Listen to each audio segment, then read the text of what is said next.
Roar!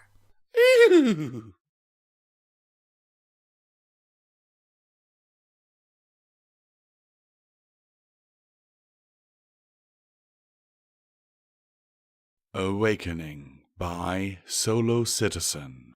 Chapter 7. When Walls Come Down.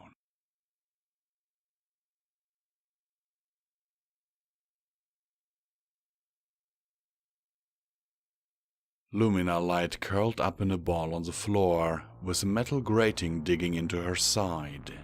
She had set every LED and bulb in the AI core as bright as they could burn. Electric pulses ebbed and flowed in waves through Lumina's body, starting at her horn and running down to the tips of her hooves.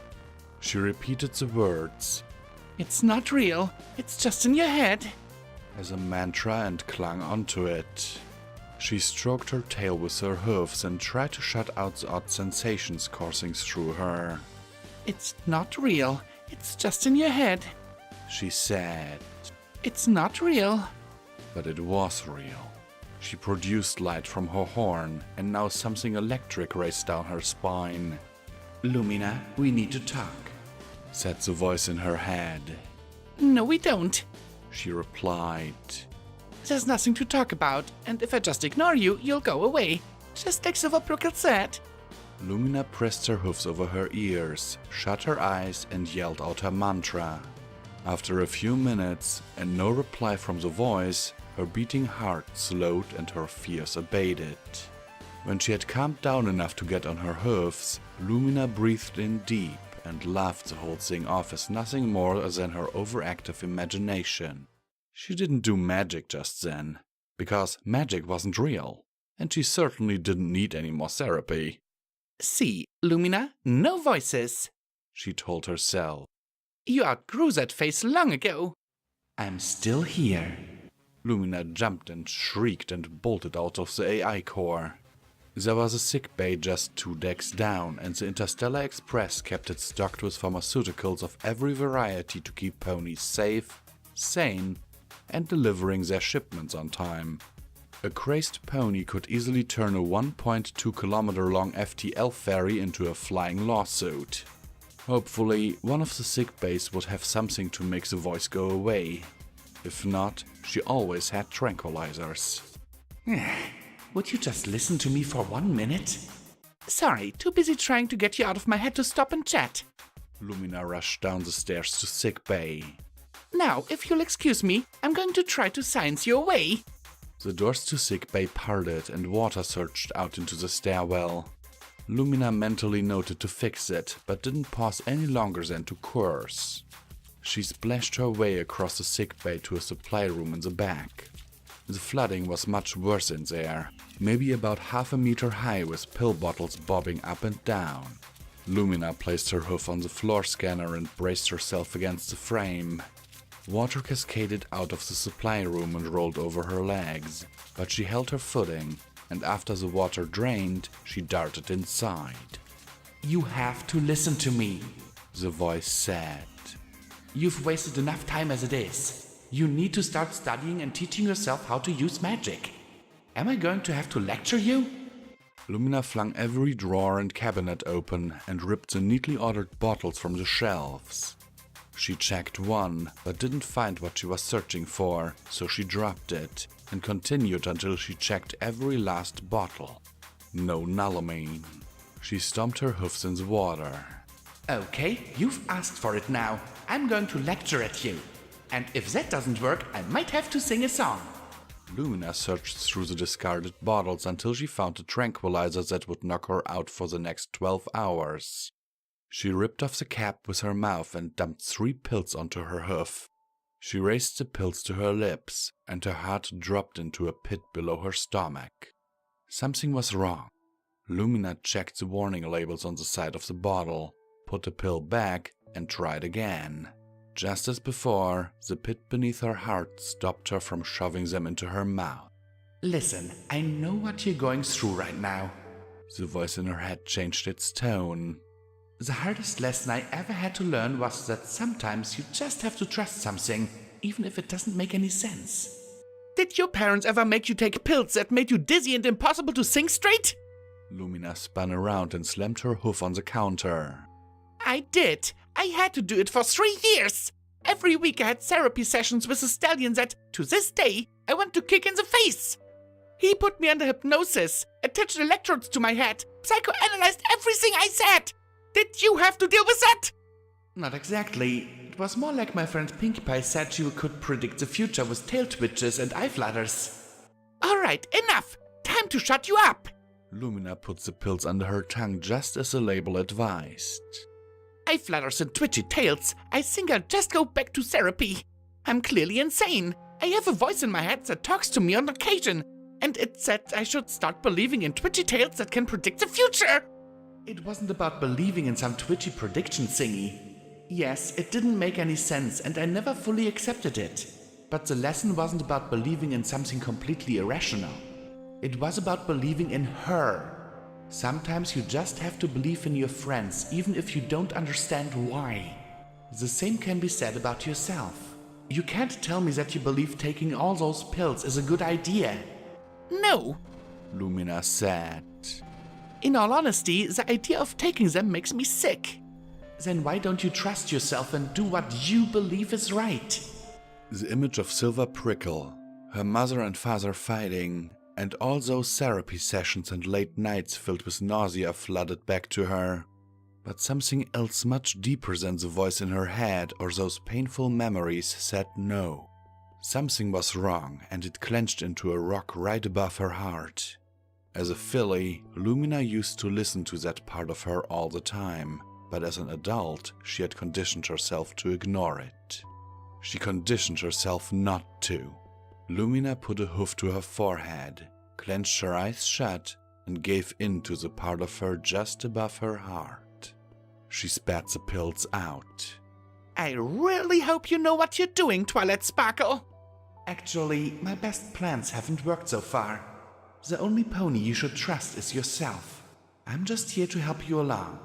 The tingling in her head and spine, it got stronger, and the sensation of a vice clamping around her head followed. Lumina bit her lower lip and winced, and in a few short seconds the sensation blossomed into pain. It pushed and fought and battered against her skull. Her horn burned. At the other end of sickbay was a medipod, complete with a scanner, diagnosis AI, and surgical equipment. She climbed inside and let the plexiglass doors close over her. The inside of the medipod held a chemical tank. She never used the machine before, but the holographic menus that spawned in front of her were simple to navigate. In a few short minutes, she ordered a complete scan of her head. Nothing unusual with her, at least according to the diagnosis AI. Lumina elbowed the release switch, rolled out of the pod, and hit the floor with a splash. Twilight Sparkle, why does my head feel like it's about to explode? Lumina picked herself up and exited the sick bay. Water dripped from her mane and coat, and pinked against the floor. I thought you said I could trust myself, and I took your advice, and look where your words of wisdom got me! You've been disconnected from your magical self pretty much your entire life. Ponies in my time never tried to deny this part of themselves like you have. I guess the best analogy for what's happening is that you're using muscles you've never used, and it hurts. That tingling feeling in your horn is magic flowing into you. Putting one hoof in front of the other, Lumina ascended the staircase back up to the AI core. She collapsed on the bedding she had spread out earlier that day and buried her head in her pillow. The water sapped the heat right out of her, so she pulled her blankets over her for warmth. What if I just try to shut it all out? Lumina shouted into her pillow. I let this in, so there must be a way to stop it, right? She picked up her head, watched her vision blur, and then rolled over on her back. No, that would only cause you more pain. This is happening because you tried to lock magic out just as you were starting to use your horn. It's not going to let you shut it out again. Once this door is open, you can't close it. The electric vibrations flowing in her horn and building in her head reached a peak and pushed down, past her neck and down into her heart. From there, they surged outward and broke past those tight lumps above her heart and down in her stomach. There was bitter fruit inside her, memories that she stashed away and simply left to rot and ferment. When the magical flood swept through Lumina, it kicked down every locked door and smashed the fruit, and their juices ran wild. She arched her back, rolled over on her stomach, and grasped her head. Lumina kicked in rage and cried out in sadness.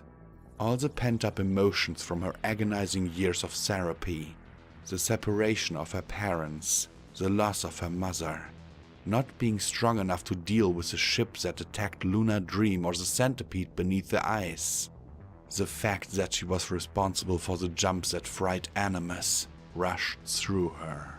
The wave passed, and when it did, Lumina's tears stopped. Something told her she'd shed no more tears on these subjects. She forgave her parents, Silver Prickle, Animus, and even the ships that attacked her.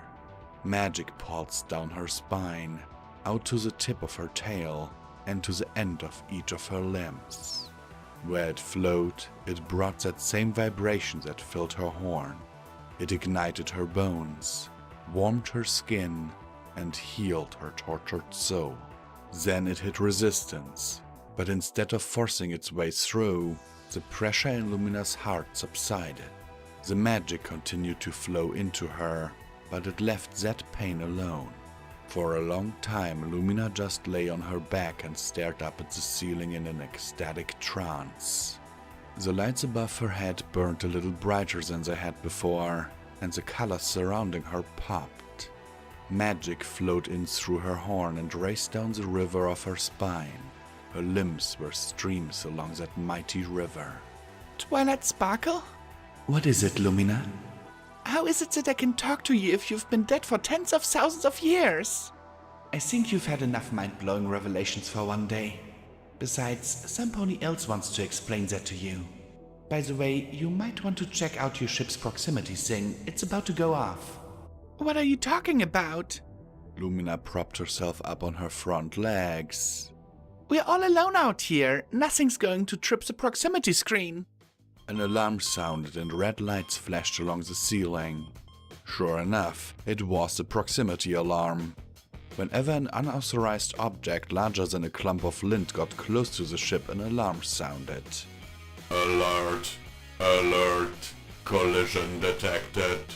Animus's voice rang out of the room's speakers. Identify object and endangered ship sections. She shook her head and chased away the last vestiges of the trance state. Object unknown. Impact to deck 4, section D, in approximately 5 minutes, 11 seconds. Adjusting for new velocity. Impact in approximately 5 minutes, 30 seconds. Section D. That was near the AI core. Lumina hopped to her hoofs and galloped towards the exterior hull. She found a set of windows facing out into the frozen nightmare. Between the shadows cast by the Luna Dream's running lights and the mounts in the ice slithered metal. It moved with the fluidity of quicksilver and was as black as obsidian. Thousands of little feet left pinpricks in the ice. Lumina gasped. She backed away from the window without taking her eyes off the monster. Hot fear surged through her. It was a centipede from the alien ruin, and it was closing in on the Luna Dream.